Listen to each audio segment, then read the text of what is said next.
is no way that God did not intend for us to be wealthy. There's no way for us, for God not to. So watch carefully. I have 5 fingers right now. I have put all my 5 fingers behind me.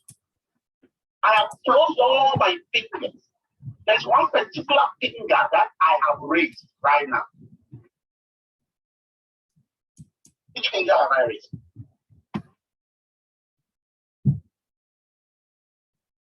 Finger have I raised? Which finger? None of you will know. The only way you can know is by guessing. And when you are wrong, when you are right, it doesn't mean that you are right. Okay, now watch. Which finger have I raised?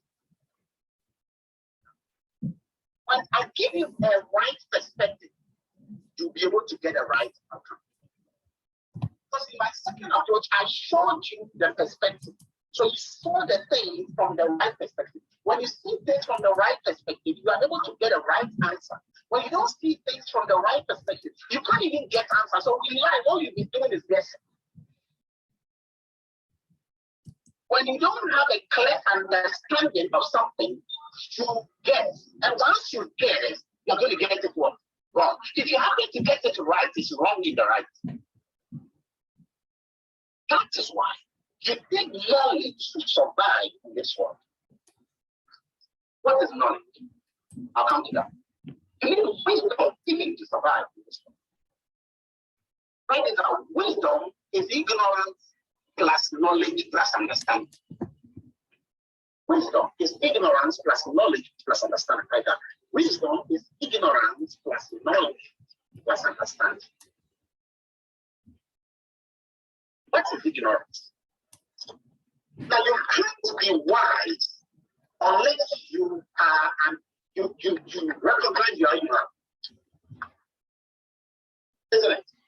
Now, because ignorance is the absence of truth. That's ignorance.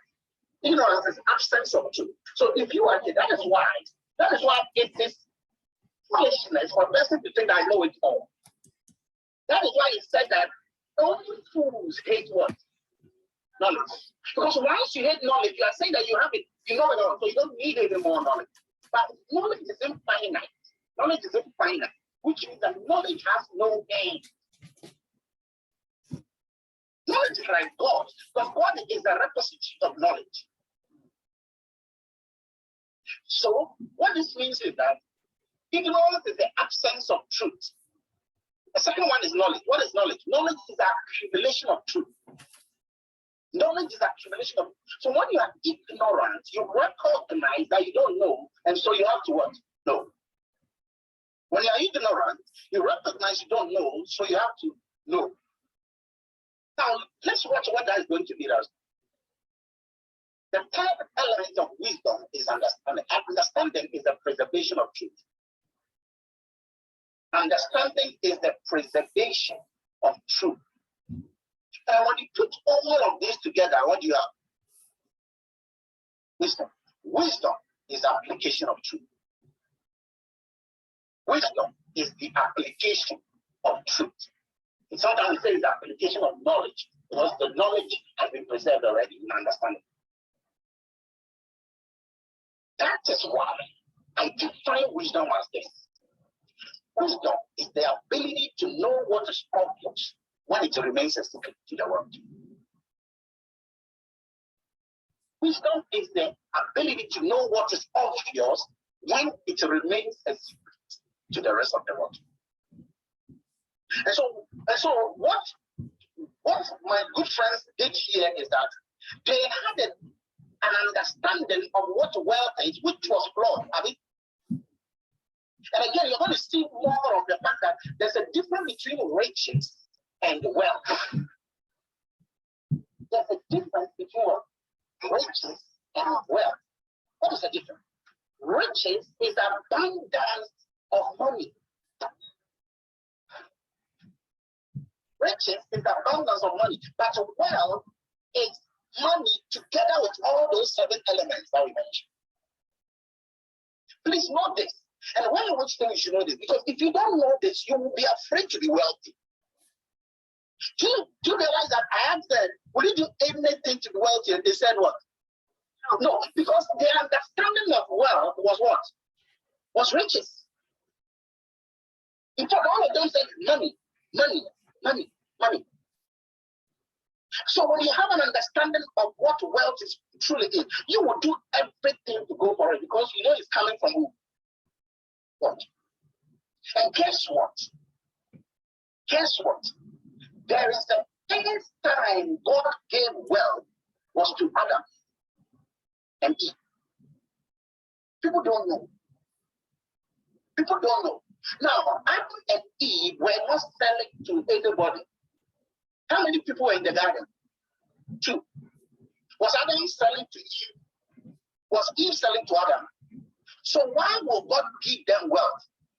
How do I know God gave them wealth? Because God gave them wealth. Genesis is the only scripture that talks about 8 kinds of money. Or let me put it this way. 8 kinds of wealth. 8 wealth. I'm going to explain that so that it helps you to understand that God gives wealth. Because don't be afraid to say, I want to be wealthy. Say it, I want to be wealthy. I want to be wealthy. See, you got to say this because if you don't agree to your subconscious self, when you're doing the business and somebody says, open it capital, you feel bad. When you're doing anything, when you're even going to work, and somebody says you're going to work because of money, you feel what? Bad. You say, oh, I'm not doing it because of money. Now, what are you doing it because of? If you're not doing it because of money, why are you going to the work? Because you love it. So when the government says they won't pay you money, you still be doing it for 1 year. You want the money. Begin to appreciate it because it's not bad to have money. Because money is part of what? Wealth. In fact, you don't even just want money. You want wealth. Because you know it comes from the Lord. The God loves them. Let me show you some couple of scriptures that people used to come. Some of these scriptures, and when you're Christian, if you take care, some of these things can make you not want it. The first one, we know it so much. That's Timothy chapter 6. That's Timothy chapter 10. That's Timothy chapter 6, verse 10. This is the commonest one. There are 6 of them we are very close. And then you can all appreciate it. From today, don't pray to God to give you money. He hates people requesting for money. I pray to God to give you what? Well, it comes out as my prayer. That's Timothy chapter 6, verse 10. But who is the next person to the read? Yes.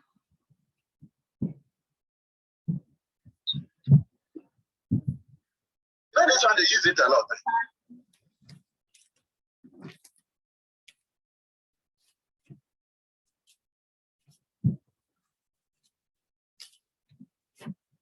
Says, but the love of money is the root of all what?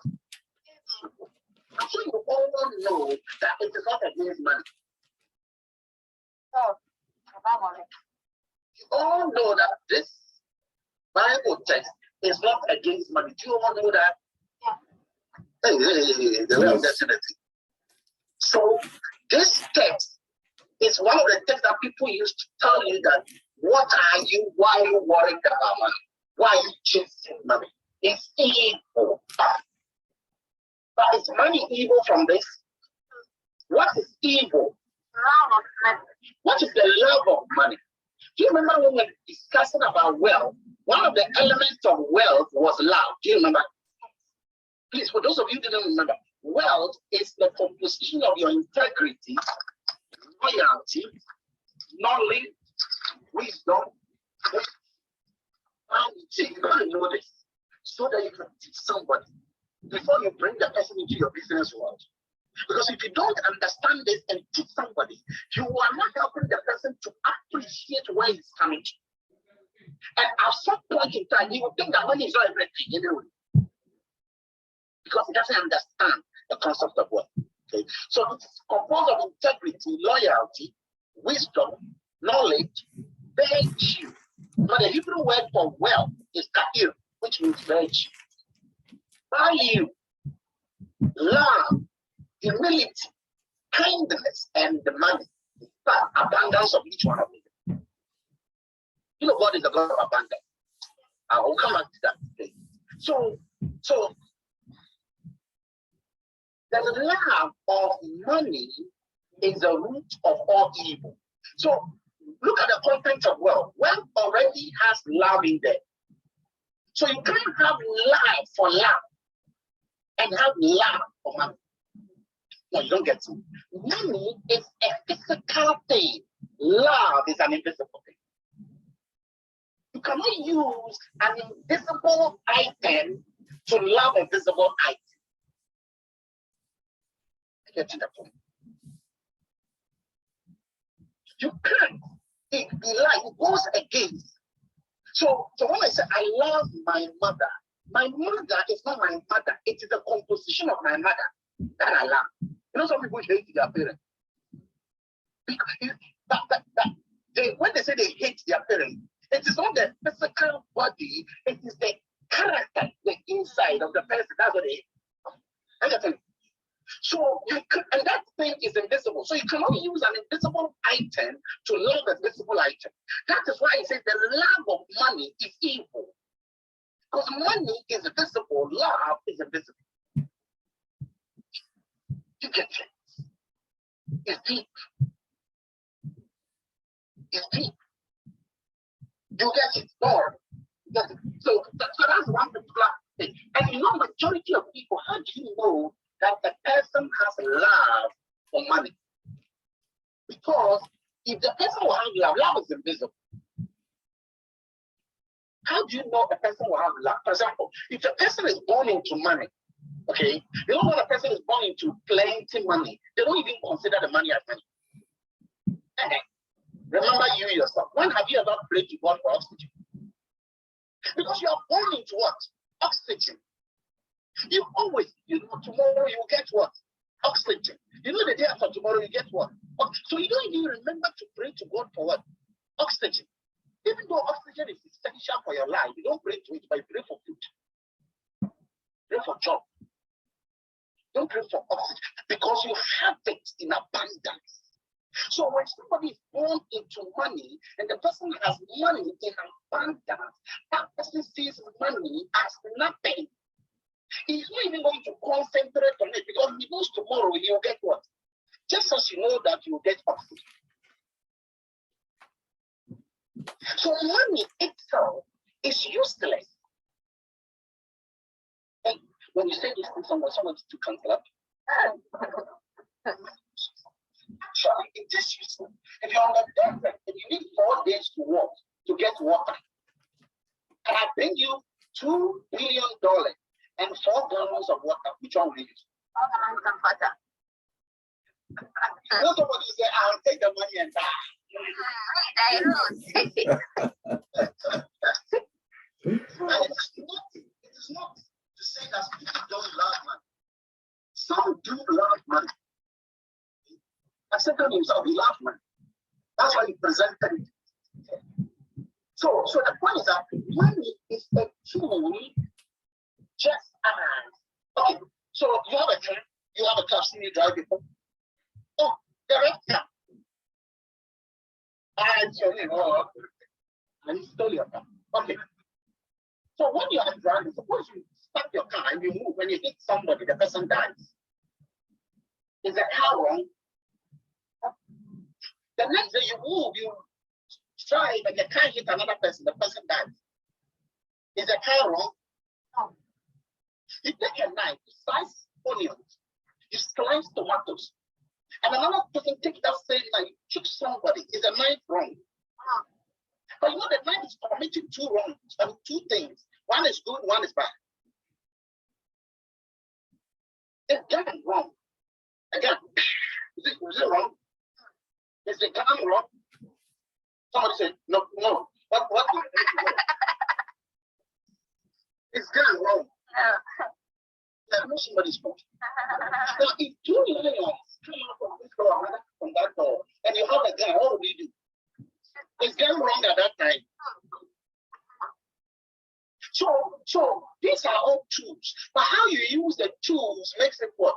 Good or bad. Money is also what? A tool. How you use money will define whether the money is what? Good or bad. So if you're already a bad person, remember the virtues that we spoke about in wealth?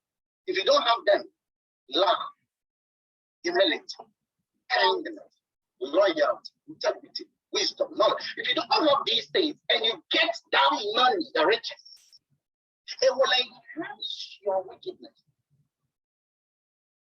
It will magnify them. But if you're already a good person with those things and you get money, you will be even a better person. Does that make sense? Because money itself is also what? A tool.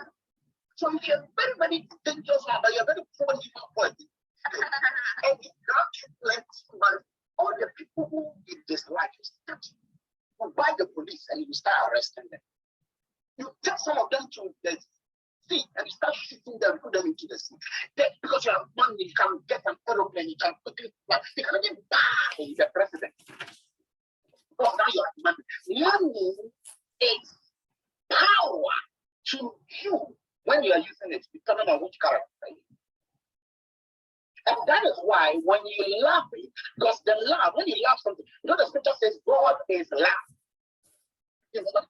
So God is love. So God is the very embodiment of love. So when you now have love money, what it means is that you have seen money as your what? God. So if you worship it, you like it more than anything. So if anything comes into your way, you destroy. That's why it says that. But it does not rule out the fact that a knife is a tool, a gun is a tool, a car is a tool, and money is what? It's a tool. Another scripture that people can use completely, because you need to understand it before you start any business. Because when you start business and you apply well, you make so much money. Matthew chapter 6, verse 26. Matthew 6:26. Religious people sometimes, and again, for those of you who might be Muslims or like I said, never see the scriptures as a religious book. Always, and if you are a pastor or an evangelist or anybody, don't make the scripture looks like it's a religious thing. It is not. Today you see that the word religion comes from the Latin word religio, which means bondage. So treat the scripture as a life book, the book that every person is. Who will do the reading for us? Matthew 6:26. I think you are next. You are reading it for us. Read it for us. If you are not ready yet, I left the next bit. Matthew 6:26.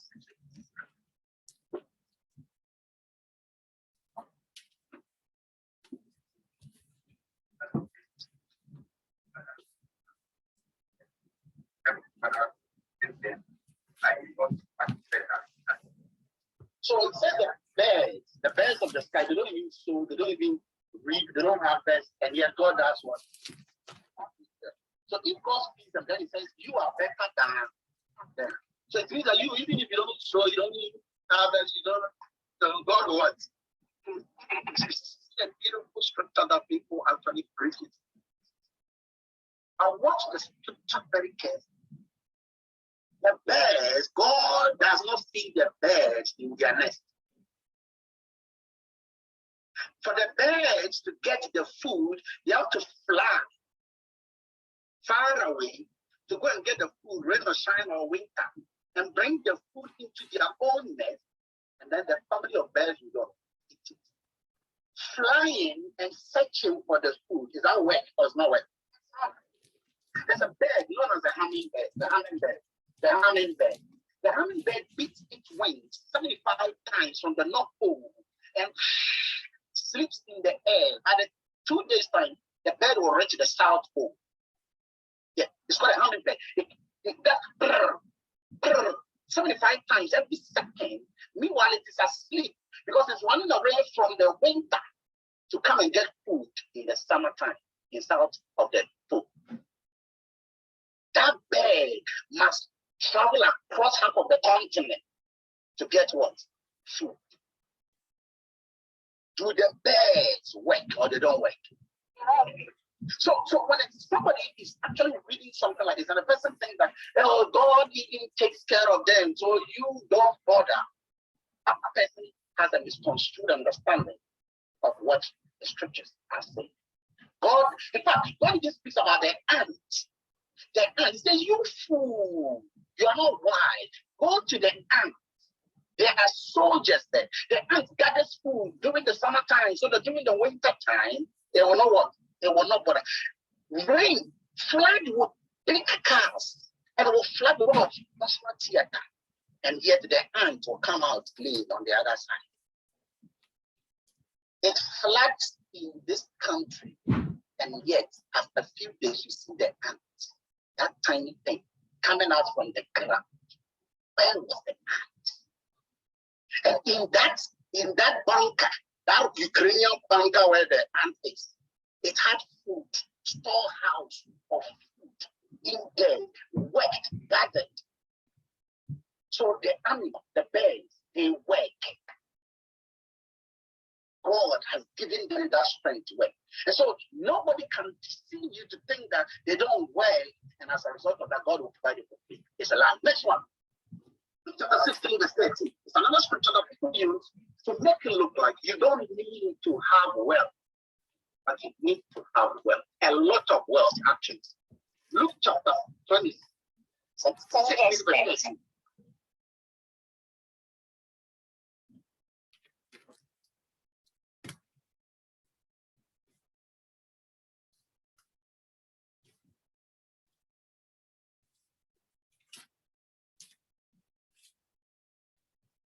What mammon here is what?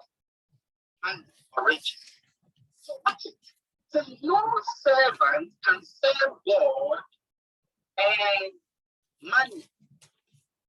Please watch the Greek word that was used for serve is slave. And watch the meaning of slave. Slave is anybody whose entire life is connected to the one who worships. That's why God was angry when his people became slaves. Okay? So when you're a slave, you are attributing your everything to the one that, because you see later on that Joseph made the people of, during the famine season, all of them slaves. Okay? Because they didn't have anything to give, so they gave them life, their lives, they gave them their life. So when you are serving money, what it means that you are slaving. In fact, some scriptures even say slave.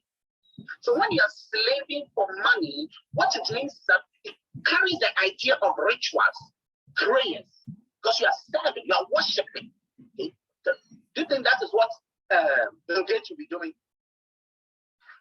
Slaving for money? No, because they even give some of their billions of money out. So to actually be able to see that someone is slaving for money, there are about 4 things the person can do. 1, if the person is willing to die for it, that's 1. 2, if the person is willing to make another die for it. And 3, if the person is willing to do any sakawa or juju or ritual, which leads to the same thing. And finally, the person is willing to do narcotics for it. The reason why these are slavery is because in some way, somehow, life will be taken out. That's why.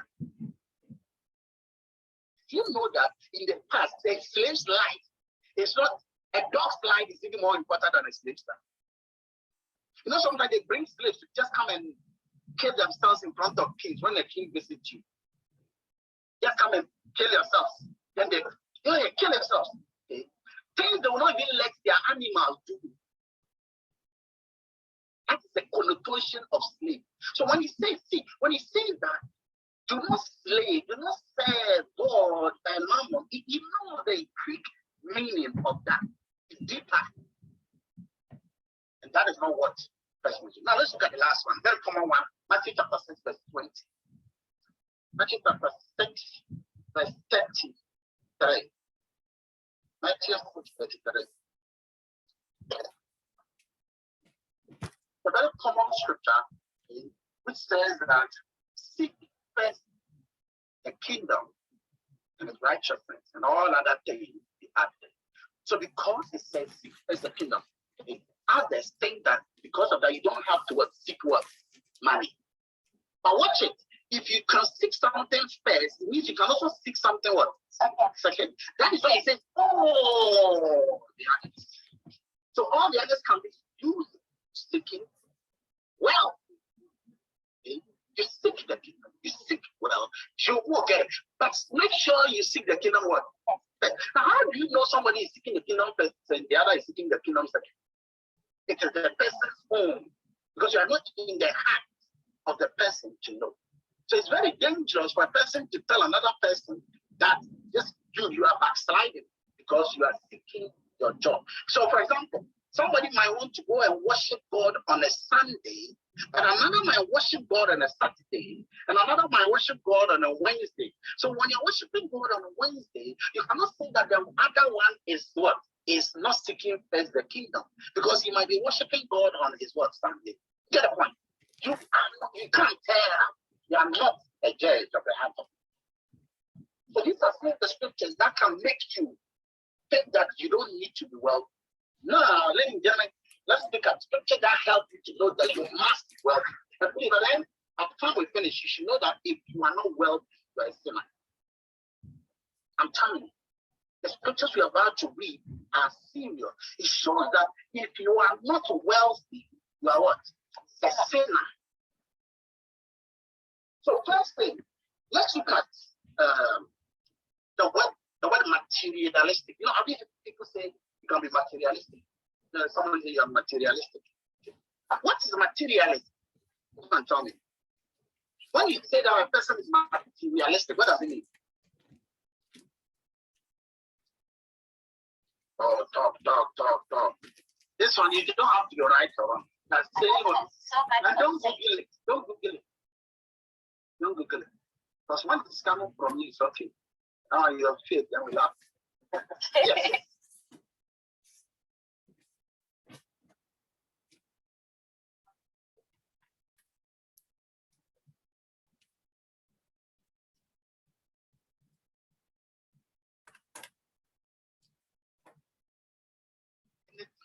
Yeah. So this one. Is this materialistic? And you have this. No. It's a need. It's a need. Like those in the village that is needed. Your dress, your hair, is it material? Is it material? Okay. So according to the Oxford Collegiate Dictionary, materialistic is being excessively concerned with material things. That's it. Being excessively concerned with material things. What is the key word you think is there? No? Excessively concerned. Word. Concerned. Excessive is only qualifying the concern. Yes. The action word is what? Concern. Okay, which part of your body does concern happen? Your mind. Thank you. Now watch this. Watch this. Watch this. Don't get distracted. So concern happen in your mind. Okay, so can you be materialistic when you are poor? Yes. So you don't have the thing, and yet you are still what? Materialistic. Because it happens where? In the mind. So it's not only rich people who are what? Materialistic.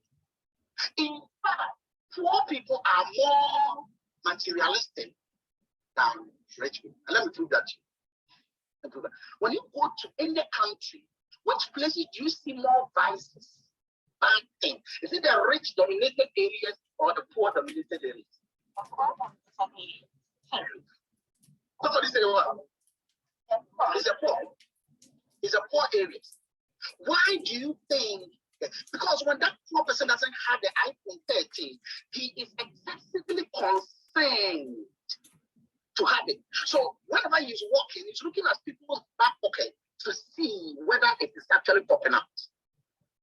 He is more likely to do armed robbery than that wealthy man. When a wealthy man, a beautiful car is stopped. When the car is stopped, hey, hands up, bring everything. Then he use the car. Then he asks, what else do you want? Do you want money? Let me give you money. And then he gives money. Do you want my phone? Let me give you my phone. But a poor person who has what's his life to be able to get that 1,000 dollars. So what do you mean?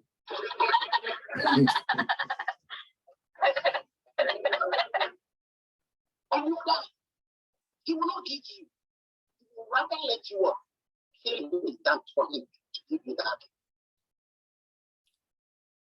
But see, according to research in the United States, more poor people are materialistic than wealthy people. That is why it is dangerous to say that because someone is wealthy, the person is what? Materialistic. Wealthy people, this is very important. You're going to see this later. Wealthy people do not look for money. They look for money only to buy time. Their interest is never money. I'll talk about this point towards the end. Okay? So it's very important for a person to recognize that. So on the basis of that, let's go and see the first, and in fact, the scripture that we just read, let's go to chapter 6, verse 10. Look at verse 9. It will tell you, it will help you to know why even poor people are more materialistic than wealthy people. Who can read the verse 9? First Timothy 6:9. Who's the next? Yeah. First Timothy chapter 6, verse 9. That should actually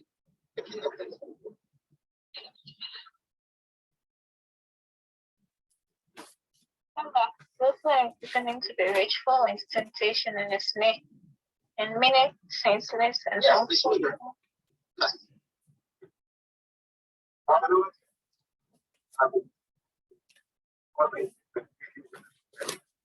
And we senseless and harmful desire that man destruction and brain. The key word we are taking is determined. So where does the determination happen? Where does it happen in your body? So you can be determined. Sometimes in other scriptures say those who are desirous to be rich, those who desire, desire comes from within you. So you can be determined in your mind to be what? Rich. When you are not what? When you are not rich in the first place. Do you know that there are some people, they always act like they are rich when they are not rich? Buy expensive, you want to borrow it from somebody and things like that. They're determined to do everything. Even on social media, some people want to portray that they are living the life, when in reality, they are not living the life. These are people who plunge into what? Senseless and hurtful desires. Then eventually they start themselves. Because once you live that sort of life, you can't continuously live that forever. And so eventually, you want to actually get the thing to prove it. And that is what. So materialism is the state of the mind. But ladies and gentlemen, we need to be wealthy. So let's look at the first thing. I was telling you about wealth started in the Garden of Eden. We are going to prove that. You got to convince yourself that wealth is from God. You have to know that God wants you to be wealthy. And if you are not even wealthy, it's against godly principle. You have to know that. Anytime you're bringing someone into your business, into your life, okay, and you think that at some point the person will think that money is not everything, or money is blah, blah, blah, blah. Let the person understand that God desires him or her to be wealthy. Because most people that think that way are thinking on religious ground. You have to do that. So you need to dissipate that. You need to quickly understand that so that you help such people. Now, in the olden days, the only way to define wealth is by certain items a person can have. I can mention one. There are 4 main items a person can have. Okay, go to the very, very, very beginning. Abraham and other people can help you. Okay, that when you have, it shows that you are wealthy. Livestock is one. Land, okay, yes. And land, they are all together. There's something. Camels, still livestock. Thank you, gold. Gold, that is my most interest. And of course, the one right after gold is silver. Now, please open to Genesis chapter 2, verse 3. So we're looking at the first time that money or wealth was mentioned. Please know that in the book of Genesis, wealth is mentioned 8 times.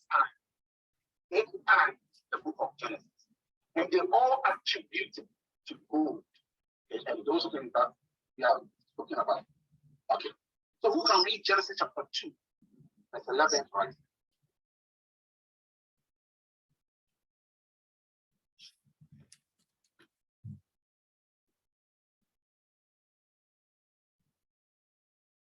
So you remember in the Garden of Eden, there were 4 rivers. Those are the rivers. Talk about the first river and the second river.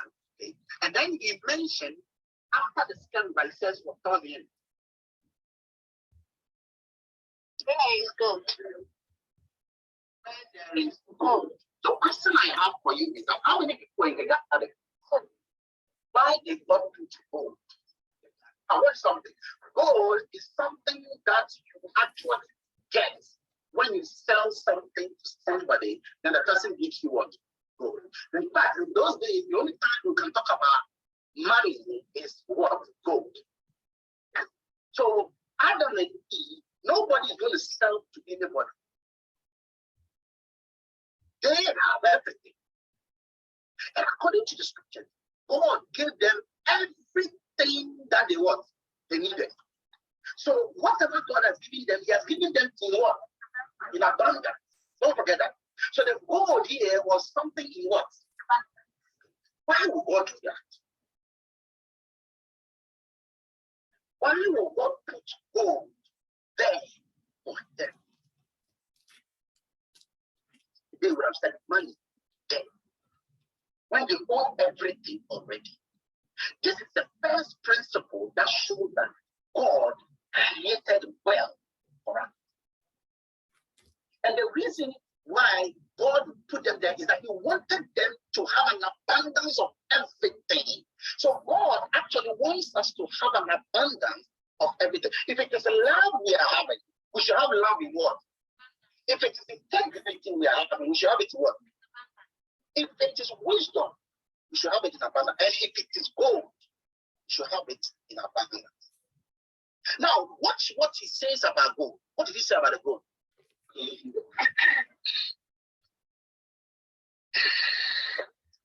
Yeah, the same thing that you read. 7 and 12. Something. I want to go. So remember that I want to finish at each point, and it was very well. Good. Now, watch every number from 1, 2, 3, 4, 5 up to 7 is important. Okay? The word 7 in the scriptures means completeness. Are you aware? So that's why, so we in our Gregorian calendars, we talk about things that ends with 10. But then, for completeness, we end at what? So what do you think number 8 will be? Thank you. Hallelujah. New beginning. Number 8 is a new beginning, which is eternity.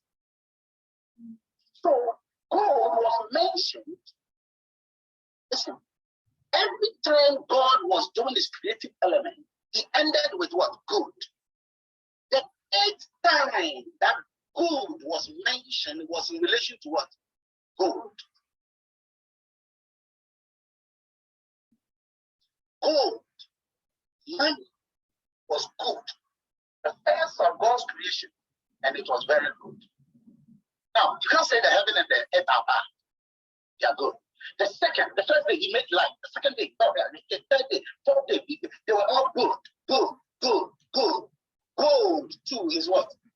But it was the 8th time. It was the 8th time to show abundance, eternity. It's like the limited point. So God did not just say that he gave them gold, but the gold was what? God is. See, the concept of wealth is from God. And please note that in Genesis chapter 1, verse 1, was the first time God told us about himself. He said in verse 1 that he is a what? If you look at it, God said he is what? The creator. Thank you. And then in Genesis chapter 1, verse 26, he says, let us what? Create man. Or let us make man in our. So that own image, we are what? They are what? created. Now let us make man in our image so that they become like us. So we too we are what?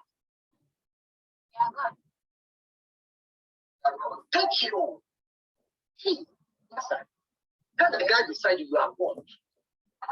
I'm telling you, somebody's going to slap you. And it is true. So check the Hebrew and the Greek meaning of God. It shows that something that has power. That's why Apostle Paul said, even you call your people gods. How much more God? In fact, he didn't say that in 2 Corinthians chapter 4, verse 1, he says that Satan is what? God. Say God of this system. He says your belly has become your what? God. So you are God. At least I didn't say you're God Almighty. I'm saying you're what? Don't be. See, the only thing between you and God Almighty is that you are God afraid. You were created to do what? To create. Watch it. He said, let us make man in our image so that he become like what? Us. So when God finishes creation 1, day 1, 2, 3, says he rested on the 7th day so that man will do what? Continue. Because we were created. That is why he brought the animals to Adam to do what? To name them. You know, it was Adam who named all the animals of the world. You know, it was Adam who named his own wife's name.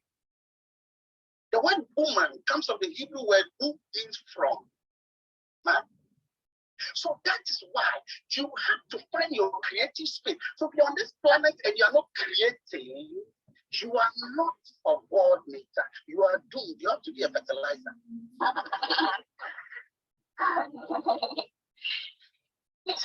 So every human being, see, that's why we all have different fingerprints.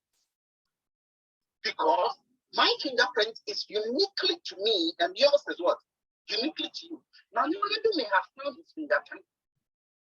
That is why he is doing great things. But doesn't mean that another is better than what? Than you. You too, you have something that the world needs. The only thing is that you are God afraid.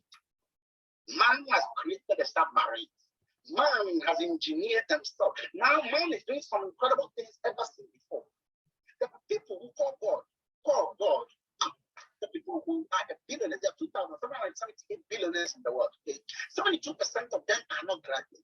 Majority of these people are atheists. They don't even believe in God. And yet the undeserved kindness of God is giving them the creative power and ability to create things. You believe in God and you don't believe you can be creative. Now, this is what I mean. You're not getting me. What I mean is that if God reigns and you are a pagan, and you go and take a barrel and you put it under the rain, and you're a Christian, and you go and take a cup and you put it under the thing, which of them will get more water? The barrel. The pagan. But the Christian is serving God, the pagan is not serving God. It's not about religion. There's something we call spirituality. Spirituality is different from religion. God's undeserved kind of, you know, we all don't deserve. So when that man came to die, he died for Christians. No, he died for the world, the cosmos. So what it means is that it doesn't matter whether you serve God or not. Please note this point. It's very important. Because everything else is later. It's salvation matter that we are talking about. But in the present, it doesn't matter whether you serve God. Once you obey the principles of God's creative process, you will do well. Do you get the point? You will do well. So if you are not creative, it means that you are not godly. And if you create, it means you are godly, which means that you will make more because value will command in come to you. That is why you know that Elon Musk really talks about the fact that he is an atheist, and yet he's doing incredible things because he is spiritual. He's reading.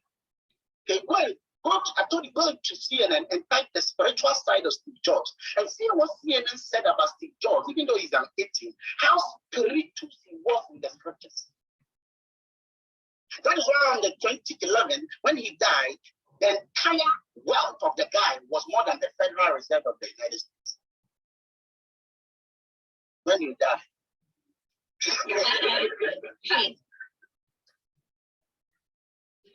Well, it's from God. He gave room to the perfect being when they lack water.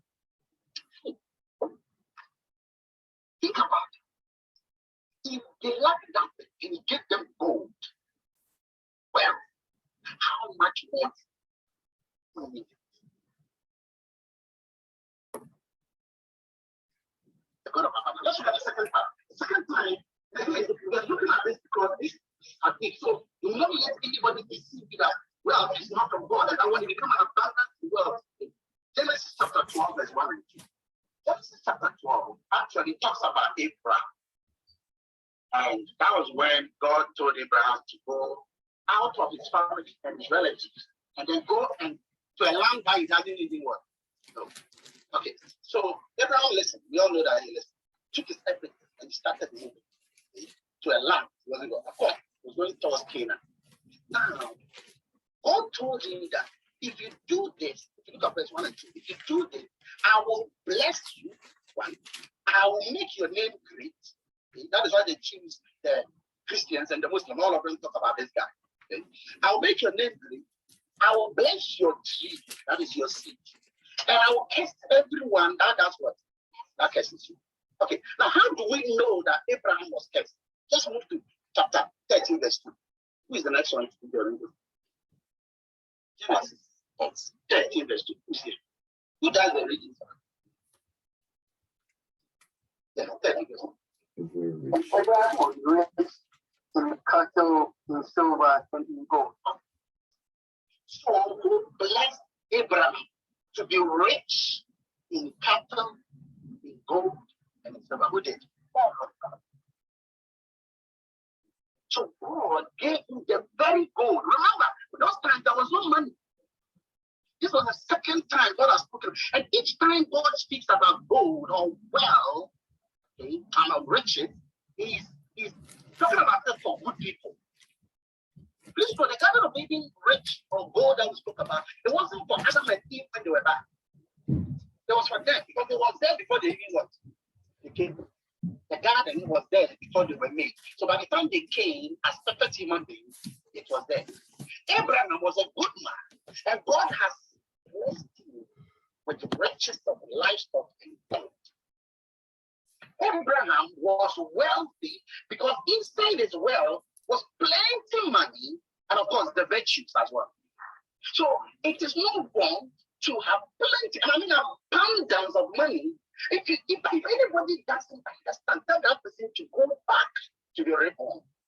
Because if the person doesn't understand, that person has been completely destroyed. For some reason, some religious people make it look like it is godly to be poor. Have you observed that? It's like it is righteousness.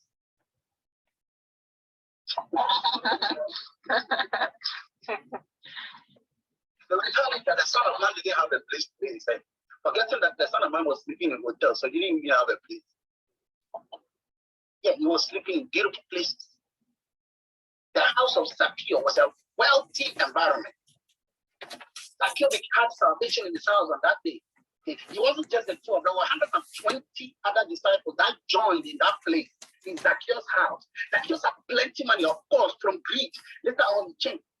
Joseph of Arimathea was a multi-millionaire. 6 of the disciples of Jesus were multi-millionaires. That's for another day. Peter had boats. He was owner of boats. People don't understand the meaning of fishermen, because fishermen, the thing of fishermen is our today fishermen.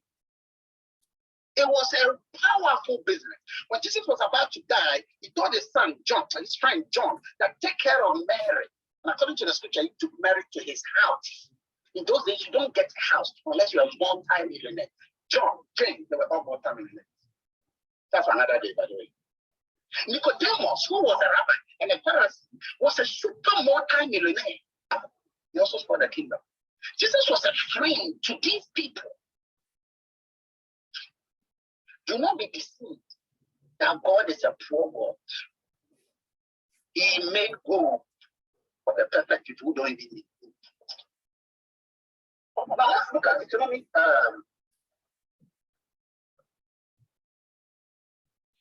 just want to define money. What is money? What is money? Money. You know, people see money. I showed some money in the early days when we started this. I get some money and I was here. And I asked the question. If somebody gives you, you go for it. And people were hesitant. But once somebody started collecting the money, they had a very serious. He collected the rest of the money.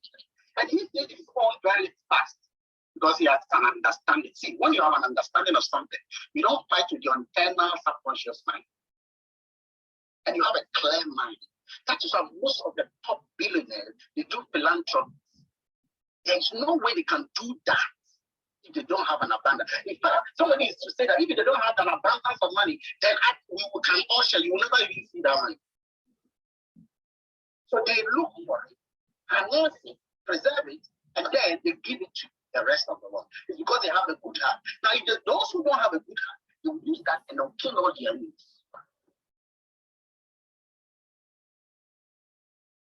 The scripture that shows that God likes us to be wealthy, another scripture is Ecclesiastes chapter 5, verse 19. Please take the contact. Ecclesiastes 5, verse 19. He's the next person to be done. And we are doing this because if people are not happy to be wealthy, it's because they don't have a clear understanding why they should be wealthy in the first place. You see, when a person's brain is choked with falsity, it's difficult to erase it. So you need to bring the person to a certain level. The person doesn't even want money. And it's not like, you see, he wants the money, but he doesn't want the money. You know what I mean? He wants it, but it's an internal fact that he's going through. Because to me, it's not everything. So most people, when they're doing the business, and they realize that the money is the money, they have to do everything. Because from the onset, they had a broad understanding of money. They don't know that God wants them to be wealthy, have plenty money, with integrity and loyalty and everything put together. Please read.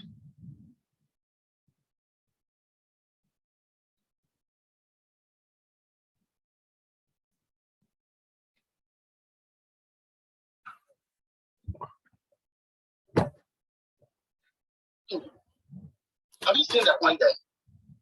Every man through what? So you realize that in this very script of the past time, God didn't just write riches, but he added wealth to the riches. Now, riches is abundance of money. And anytime the word rich is used in Hebrew or Greek scripture, okay, that it is seen it is portrayed in a negative fashion. That's why I say that it's difficult for a rich man to enter into the kingdom of God. It's rich, hello, rich man, money. Okay. But once wealth is added, wealth is bigger than what? Riches. So if I'm talking about abundance of money, I need to qualify that. That's why the added what? Wealth. Another scripture says possession. Another scripture talks about treasures. So now think it again.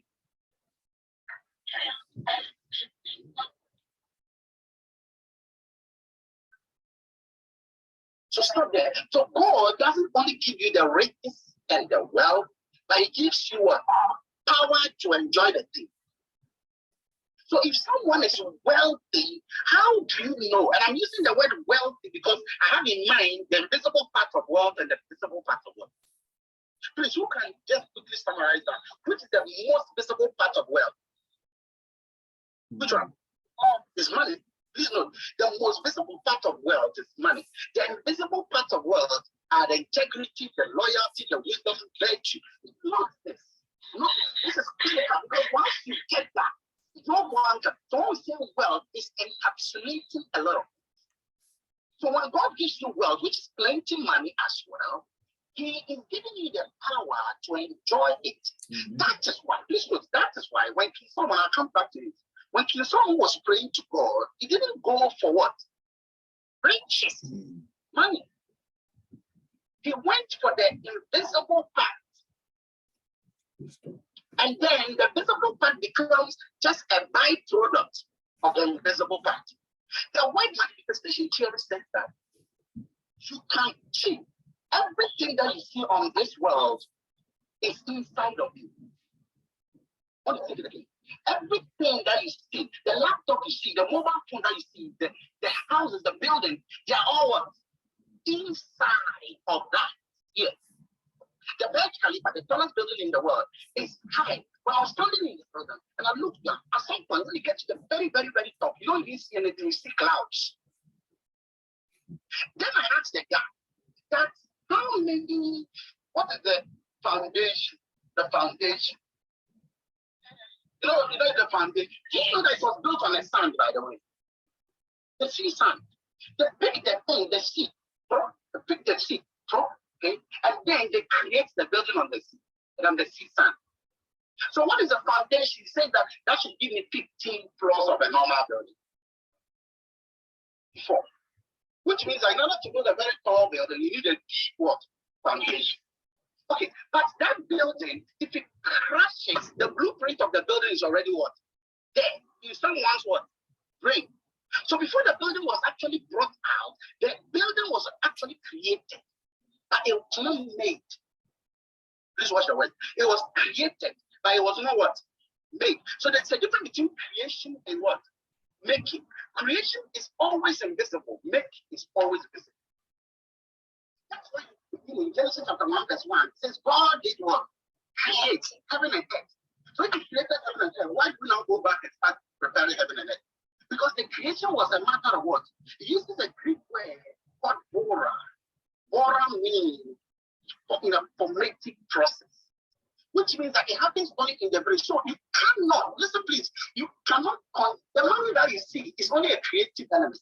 That is why money is useless. So if you want money, you must what? Create. When you create, you cannot manifest. You can bring from the invisible reality, invisible world, to the visible world. And any of those that do that, they are able to make so much income. So if somebody has made serendipity, the serendipity was probably created in his what? Mind. That person has made it.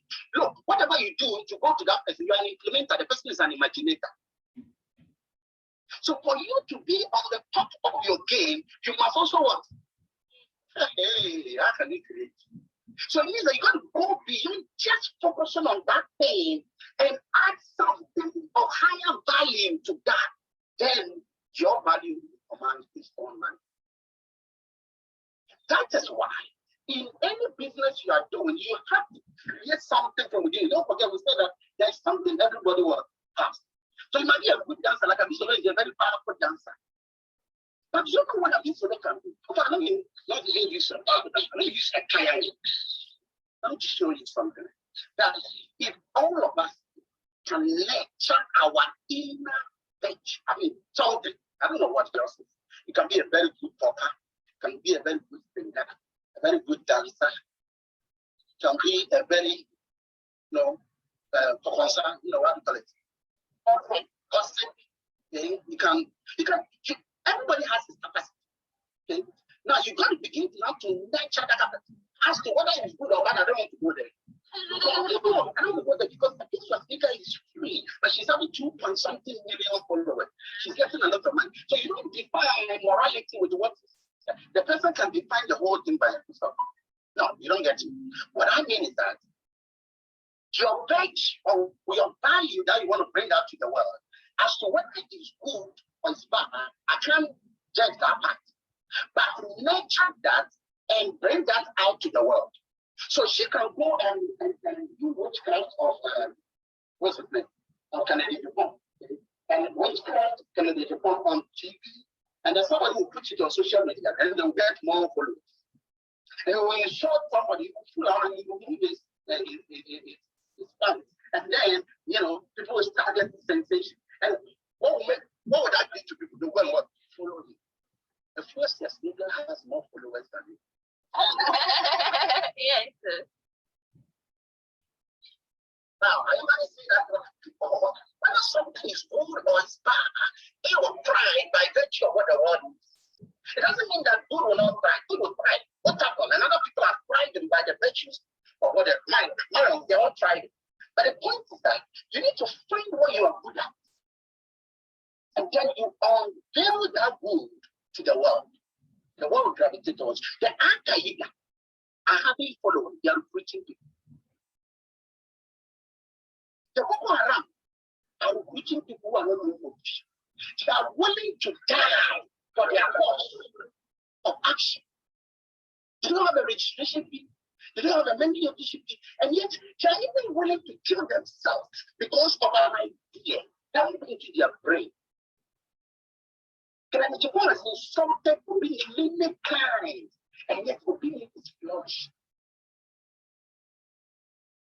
The porn industry went up by 1,350% during the COVID, even though everybody knows it.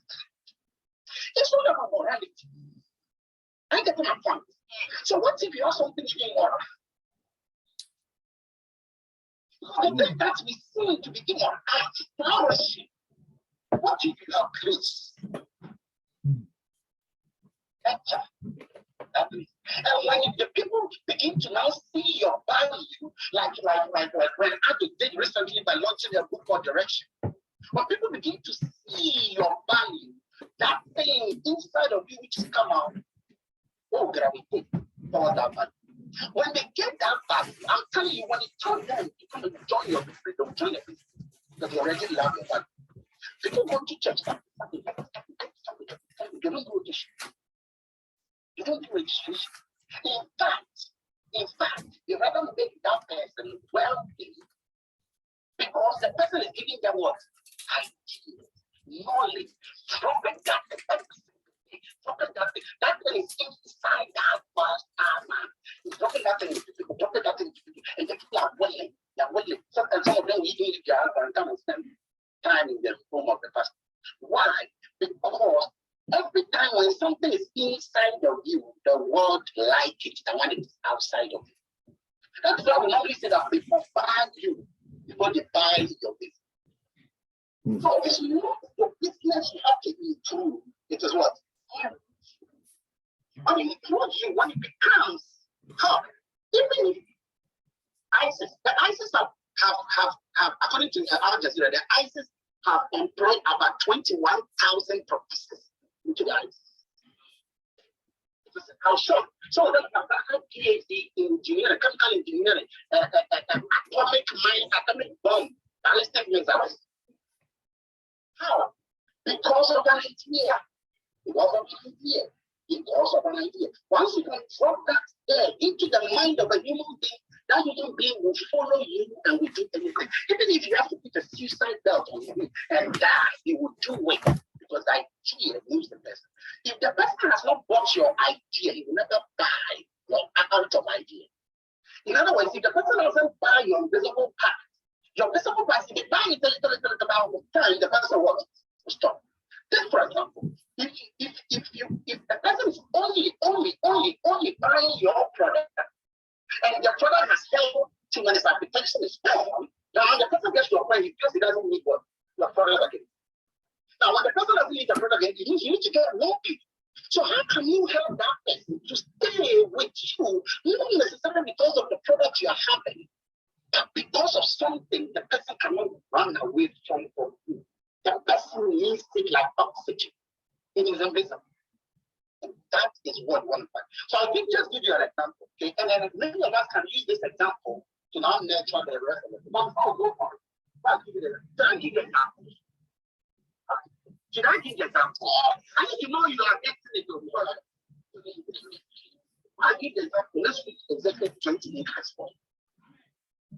Again, most of these scriptures we are reading is just to support our business that we are doing.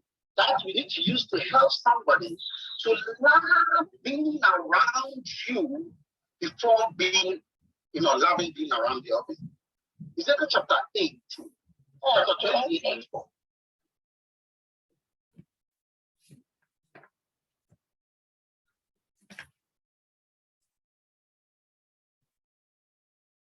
By your wisdom, not by business, not by car, not by money, but by what? Wisdom.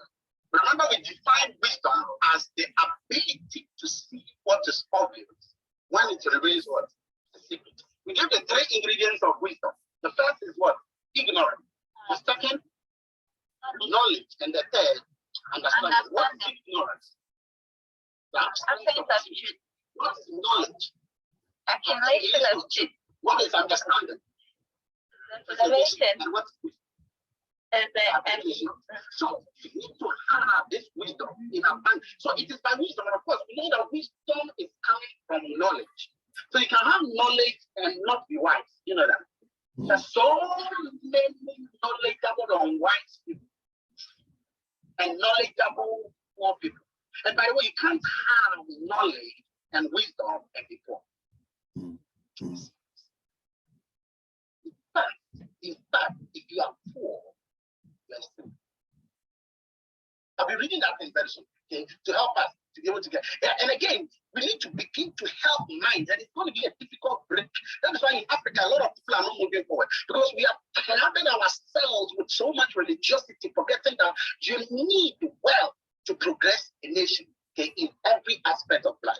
We become so entangled with the fact that with the fact that money is bad, when in fact, in reality, it's not bad, like the person's character that unearths the virtues of money or the badness of money.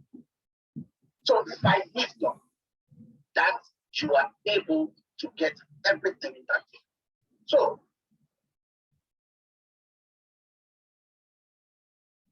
So now I want us to, before I talk about your capacity inside you that will help you to build your business, okay? Which I think that everybody will do well in that. Before I talk about that, I want to now discuss the story of Solomon. The reason why I want to discuss this thing, and everyone, I was talking about to discuss it today on this, but I want to discuss because if you come to appreciate, please, who is the wisest and the richest man who ever lived? Is it Jesus or King Solomon? Guess what? Let me say it again. The wisest and the richest man who ever lived. Somebody say King Jesus.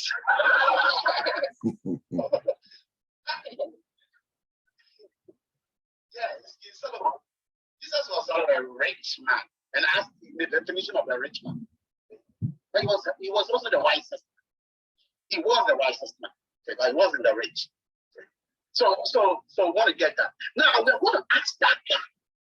I'll show you statistically as of 2020, King Solomon's where WOR as of 2020. That was the time I checked, and I did have a calculation. King Solomon's wealth is $2.1 trillion. That is if he was living in his figure. That is more than the net worth of the top 20 billionaires in the world combined. Top 20 billionaires in the world. And he was a man of God. He wrote 3,000 scriptures. And one of them is so deep. We're going to be reading some of that to help you to know why King Solomon will be so angry with you if you don't want to be well. If you don't want to be well, and I'm sure when I say wealthy, we understand that. Okay? If you don't want to be well, or if you think wealth is not of God, because he said it. Okay. So please let's look at First Kings. First Kings chapter 10, verse 14.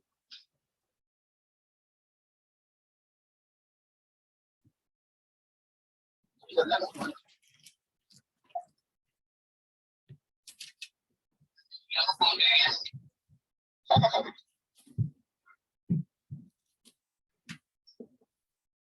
I'll read something for you. In fact, Solomon's throne was coated in pure gold and inlaid with ivory. The throne had 6 staircases, 12 lion statues, and a solid gold stool. 2 larger lion statues stood on either side of the throne. All of the goblets are those kind of cups, gold cups that we used to drink. So we don't even have gold goblets. Somebody would rather want to use the drinking, but those they were using them for cups. All of the goblets and the household articles in Solomon's palace were of pure gold. He was reportedly so wealthy that during the years of his reign over Jerusalem, the enormity of his wealth caused silver to be considered as rich. Nothing in King Solomon's palace was made of silver. Nothing was made of gold. Everything was of pure gold. I'll give you a scripture if I continue.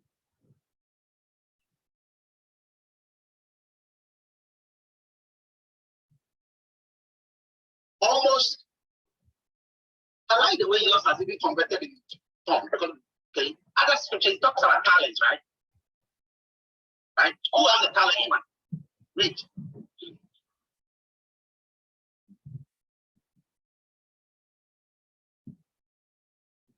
600. So 666 talents. You don't think anything. So that was the number of talents of gold. This is everyone. Yeah. Now watch this. Now 1 ton of gold is equal to 29.24 talents. I just speak about 23, but at the time I was calculating 20, that was talents. So that is 29 talents equals 1 ton. Follow me. If you have an practice, write it down. Because you can use this one to help it. 29 talents is 1 ton. And if you had how many talents? This is 6. 666. So 666 talents. 666 talents is that number times 22.8 tons, which let's make it approximately 25 tons. Okay? So that is 25 tons. Now that means that we need to know what 1 ton of gold is priced at. As of 2020, 1 ton of gold is worth $64.3 million. One ton of gold was $64.3 million. So 25 ton is 64 times that number. So 25 ton is $1.6 billion. And that is how many years? So we have 25 ton. Now Solomon ruled for 40 years. So to know how many tons, how many billions of dollars that you have, you multiply the 1.6 billion times what? 40 years. That will give you $64 billion. Now that did not include the following. It did not include the money that you got from business and trade. You remember the Queen of Sheba came to him? And it's not only the Queen of Sheba, all the annual tributes that were paid by the kings of Arabia were coming. If you combine the net worth of all of this, plus 64, Solomon was worth $2.1 trillion. After 2020. I'm sure by now it is big one. Please, I want you to listen to what this man said in Proverbs chapter 14. And why you never want to be poor. Who is the next person to read for us?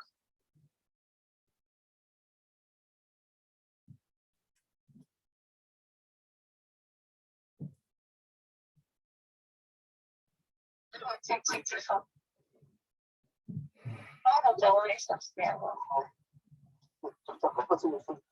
The crown of the wise is their riches, but the foolishness of fools is food.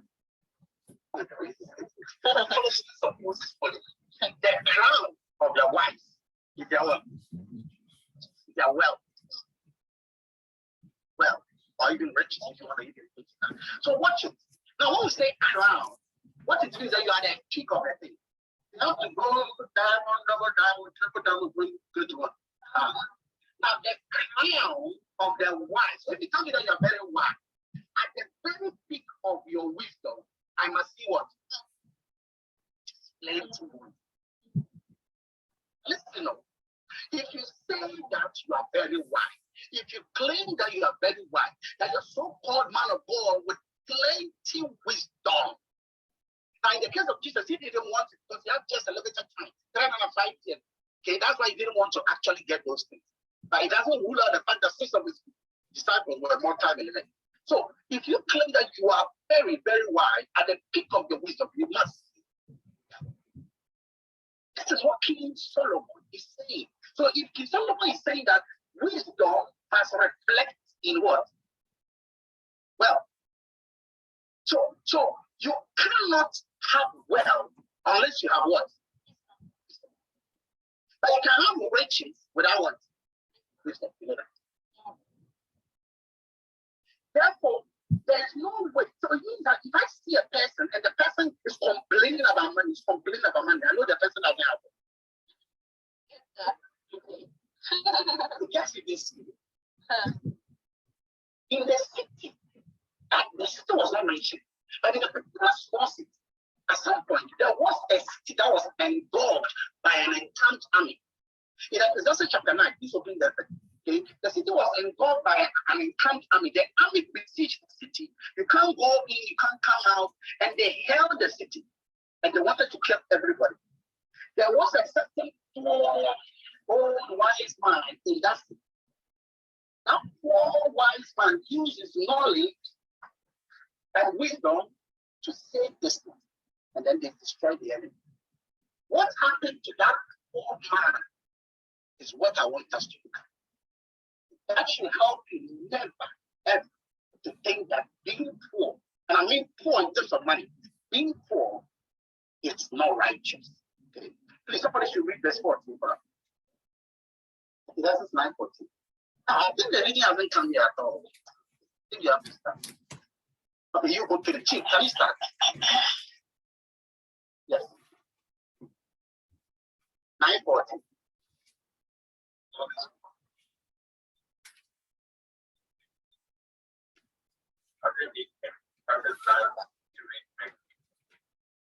But there was found in it a poor wife, and he delivered the 59. Okay. So the poor wife, this was something, because I'm about to share something very powerful with you. And people don't know this. I've read this. I've read Ecclesiastes. I passed by this thing. I passed by it. I passed by it. Okay? Until sometimes you have to just meditate. You pass by some of these things like that. Okay? So this man delivered the city with his what? He delivered the city with his what? By virtue of what King Solomon said, if you claim to have wisdom at your crown, you must not be what? Oh, okay, now continue. What happened? Now before, the man was called what? Go to the first two lines. 15. Before he was called what? A what man? A poor, wise man. After delivering the city, he was called what? Okay, now watch. So this man was so wise, and therefore he used his wisdom to deliver the city. But when he has finished everything, normally in those days, when you deliver a city, you must be the king. Because you have conquered the enemy and destroyed everybody, and you have become. So you must be made the king. And as a king, you must be what? Righteous. But then he said that no one remembered that poor man. You didn't even add what? It's not noble to be poor. And this is what I mean. Could it be that in your family, because you are poor, whatever you say, even if it's the greatest of wisdom, they don't take it serious?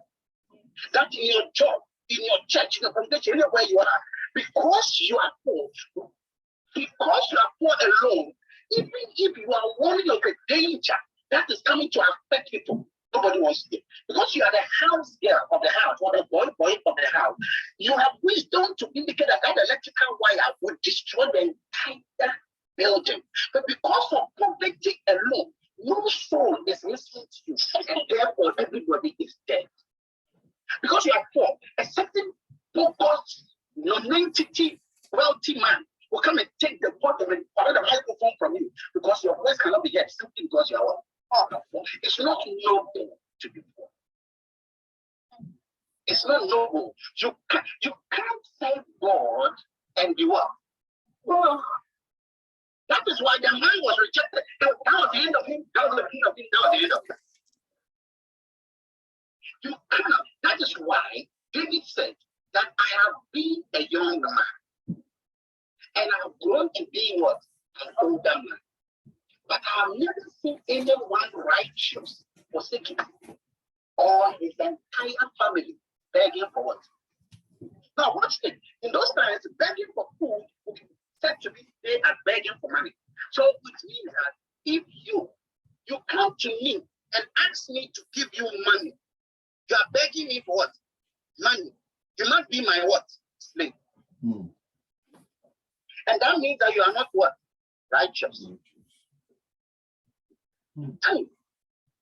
That was what did he say?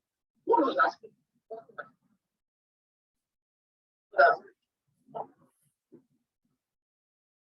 You are right to end in the first part. It is Psalm 25:37. But 37:25, one of them. Psalm 37:25, I think. Somebody see. 37:25. So that's David. Who can read? Yes. I was once young, and now I am old, but I have not seen anyone righteous abandoned, nor his children looking for bread.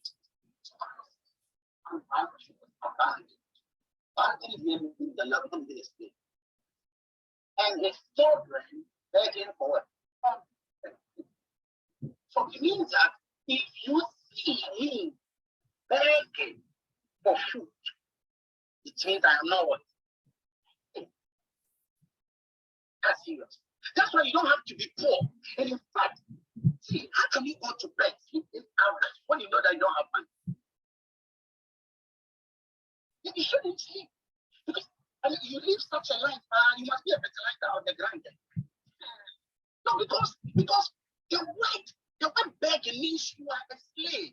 And in those days, slave. That's why when Joseph sold to the Egyptians, he sold to them. They brought their items, then they brought their livestock, then they brought their land, then eventually they brought their life. You're a slave. So when you beg, the only place you can go and beg is the bank, because the bank, when you beg, you can give, they'll take what? Interest. But when you come to your fellow man, come and beg from your fellow man, you are a slave. You cannot be poor and be happy. You cannot even be poor and be breathing and be eating. It's not noble. It's not righteous. And anything that is not righteous is what? Unrighteous. The people that make you feel like it's noble. For some means, some people think that there's righteousness in poverty. It's not righteous. And therefore, you see that the God of Hebrew wants all of us to be businessmen. Because we look at that thing at the later time, which is business is from God. The God of Israel wants everybody. That is why the 12 tribes of Israel were all given land. Land was given to everybody so that nobody will say, I wasn't giving what? Land.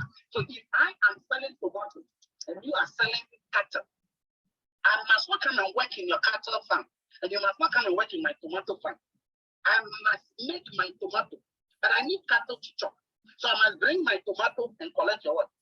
Cattle in exchange. So when I do that exchange, it means that I don't owe you anything, and you don't owe me anything. We are all our own bosses. This was an assignment. It was multiplied among the Israelites.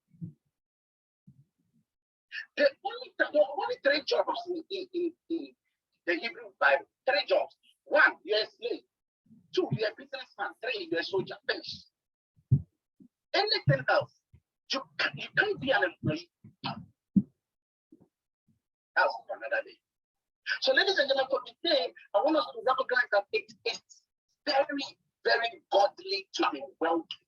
You need to do well. Tell the guy that you must be wealthy. And you let the person know that is godly. It's righteous. That's righteous. Abundance of money. Abundance of love. Plenty humility. And give plenty money. Never be shy of it. What you are doing is godly. I need you to get it. That is why some pastors don't care whether you tell them they're having yachts or having a aeroplane. They don't care because to them it is God. They don't care. People say that, hey, that man has aeroplane. That pastor, how can one pastor? He doesn't care. It's godly. He knows. He knows it is not righteous to be poor at all. No matter what it is. Please, let's give ourselves a big round.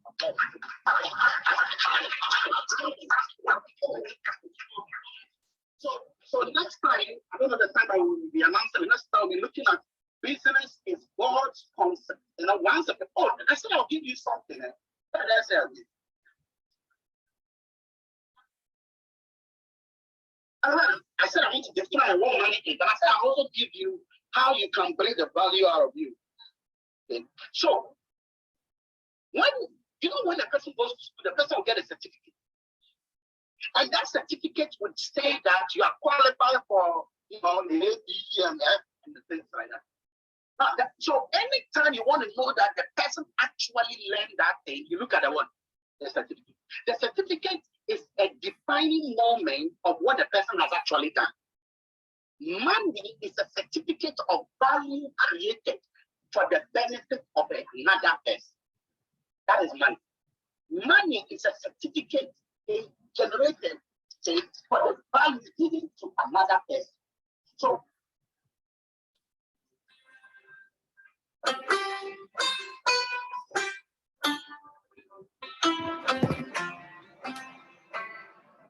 hello? Yeah, I'm fine.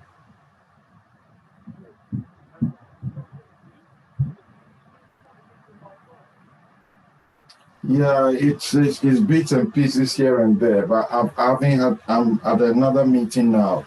I haven't had time to put it together. Do you want a particular one? I did it in bits, not the whole thing, in bits, because my network was poor, so and I have to listen to it. But I got your bit, your testimonies and the testimony. The message, yeah, the message, there will be bits and pieces. I had it in 2 parts, but I'll put it together, but they'll be separate. I'll put it on my YouTube channel and then direct people to you, and you'll be aware of it. I'll work on it. I managed to capture some, and what we did, and the message that was presented also was the half night was presented, isn't it? So the half night, I managed to glean what she gave us and give it to her in order to prepare, as I do for other people. So that one too, that one is available. I can send that one also to you. That one is actually online, but I haven't opened it to the public because she hasn't presented at the online. So yeah. So I made, yeah.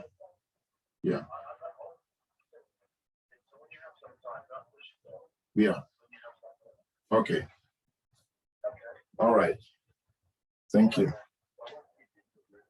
Yeah. All right. God bless you. Bye. Bye. Bye. Bye.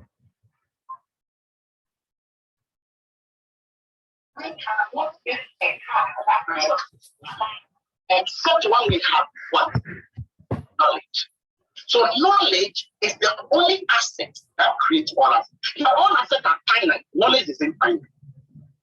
You can die. You can die.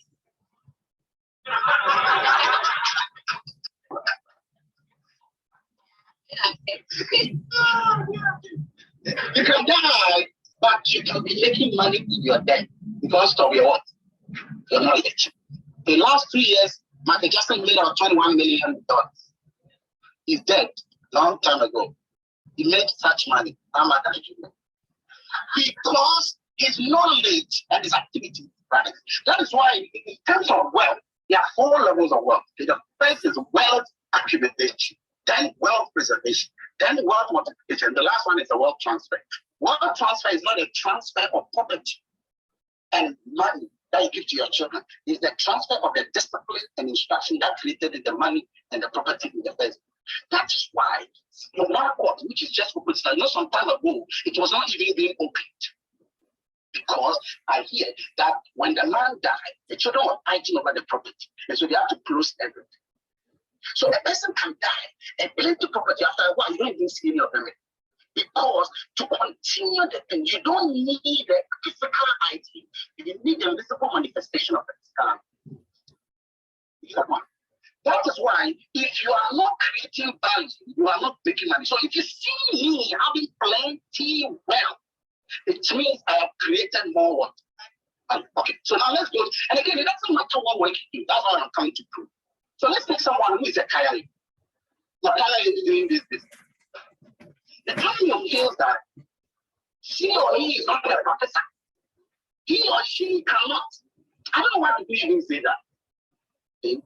Because Bill Gates is Harvard is successful dropout. Okay? No first degree.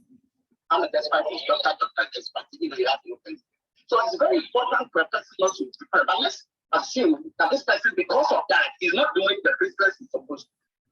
Now, I call that hiring person and I tell the hiring person, I'm telling you how you can create money, your value, so that your business will grow. I call that hiring person. How many years have you been doing hiring? 10 years or 10 years. Okay. You tell that person that over the 10 years, what have you documented as a hiring? You have gone through things. Oh, the last time some men wanted to do everything, I was sleeping under the circle overpass, okay? And then all my things were still. Okay, so over the years, the person has been documenting all of these processes. Document. Okay. Now for 10 years, the person now, I call the person, bring the document. We edit, we paraphrase, and then you write a book. When you write a book, you become an author. Say author. Author. An author is someone who has an authority over that thing. So now you write a book, and then the title of the book is Lincoln.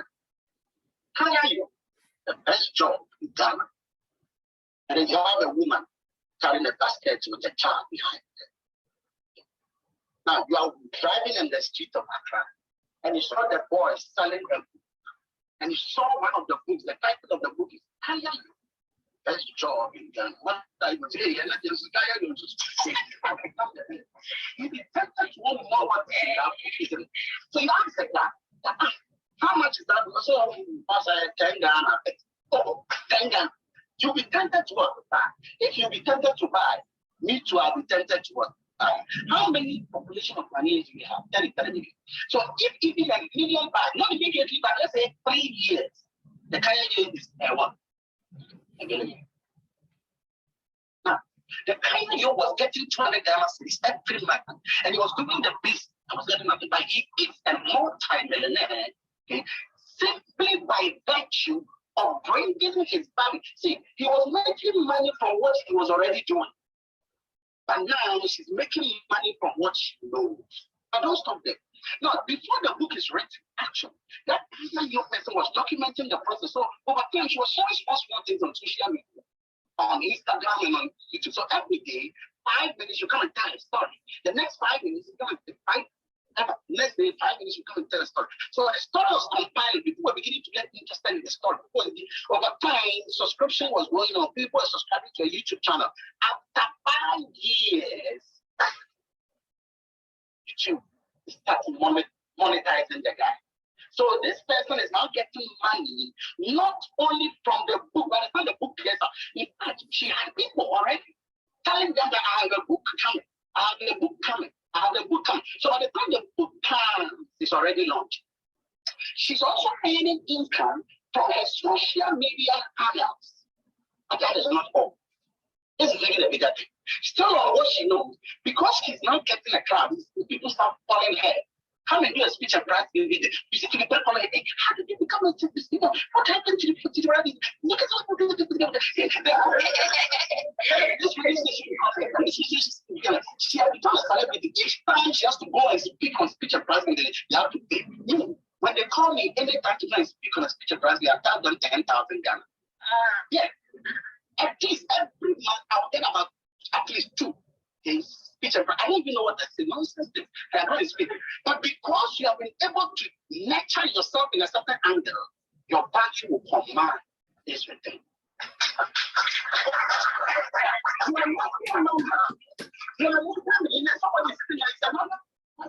He doesn't understand how this guy will all see it come all of a sudden.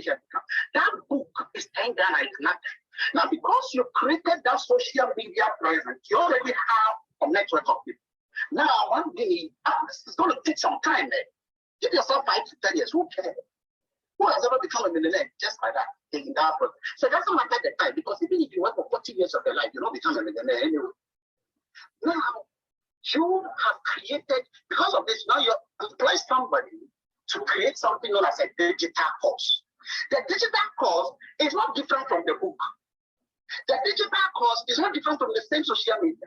So you go to your social media panel, you tell your people that, hey, guys, I know you've been wonderful, and I have proof about Several people I can show you here about some of these things I'm talking about. So you go to your people, you tell them, hey guys, I love you guys, you've been wonderful and all of that, but I want to dash you or something. You know, over the years, all my things I've been doing, I have compiled all of them on the brand new website. 180 episodes of information about my life, about the lessons, about everything that I want to give to you. It is just $1, and you have access and a password code to have access to everything. This is my gift. You don't pay anything, just $1, and you have access to all of these. At this stage, the world has heard about you. Imagine 10,000 people in each country, 10,000 people in each country actually get it. Just take US alone, and just 5 million people getting that's $1. And no $1 is nothing. $1 is even nonsense. But because the person has already given value to the world is aware of that person. Money will come to you when you business. Don't take a you need stop your business, normal business that you're doing. Now, because your value is already there, when people are coming to you and you tell them, look, I'm also doing this business, and I want you to be part of my business. Would they say no? The value of man's multiple returns is all the world. Now, Ronaldo is not doing so well in terms of football of late as I'm speaking today. Okay, yeah, Messi, they have become what I want that people. But you know, some time ago, they were champion, very, very champion. Now, supposed to Ronaldo comes with the book, the title of the book, take that ball, the other next. That's it, it's just 15 pages to it. Take that ball. Well, Google will tell you that there are 8.8 billion sports fans in the world. 9.8 billion. Imagine just 1 billion of them. And guess the price of the book? $5. Ronaldo is selling a book. The price of the book is what? $5. How many will not buy that book? What's about $5 by 1 billion people? Until what you know becomes what you do, you don't know anything. And until what you do benefits somebody, and what you do is. I have 17 people now today that I mentor them. Each one has paid me $5,000. Okay? Some of them, the majority of them are not even in this country. I'm able to now give them so much money, and they are referring me to several other people. I'm still doing my business that I'm doing here. But if you don't find your inner value and give it to the world, you see that you'll be focusing on one element. I always say that when you are an iPhone company and you are producing the phone, you must produce the surface as well. You must produce the cover as well. You must produce the applications in the phone as well. You must have total domination of the thing so that every item comes back eventually to you. Remember, when that higher young person is a millionaire, it's a millionaire not because she did multiple things. She did the same thing by multiple ways. She was doing the work. She told the story in the book. That gave her millionaire. She told the story on social media. She created a digital form. She went to run the TV station and radio station, teaching the same thing she's written in the book. It's the same thing, multiple streams, one source. If you do this, the world will gravitate towards you. Let's give us our take one.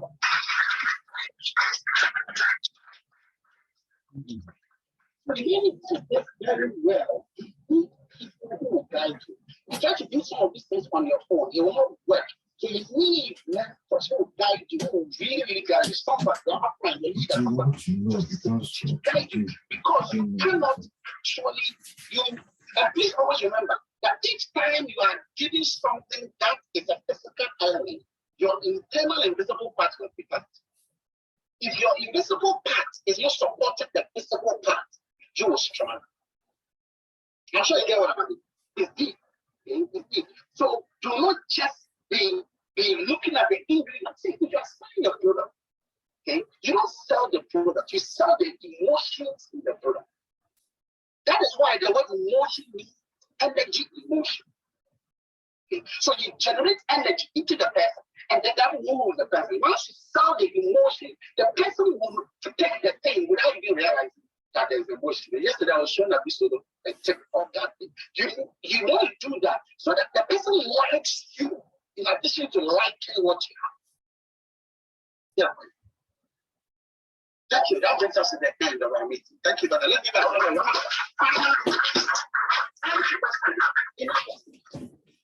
So you see now, we're talking about the business is not concerned in another time. That's why every person has been. Now we know that we must be well. We know we must be well. But to read all the businessmen, and yes, if you're on this planet and you're not a businessman, you're not body, you're not also righteous. You come. Okay. Any question? Any question? I'll say a big welcome to some of our great valuable Dr. Albert again. So please let's give him a big round of applause. I respect so much. I learn a lot from him. I've been looking at him and I've changed that to talk better. I also want to say a big thank you to most of our those who are here. Albert, if you don't give a big applause. All of the great people, we really appreciate each one of you for being around. Let us now begin to speak more value into the minds of people. Let us begin now to learn so much and give so much to people. And people will come to ask whether or not the exposure should be on. People will still be around that because they know that if they go to that church house, there is something for them, with or without oil anointing oil. Thank you all very much indeed for coming, and I wish you all the very best. Thank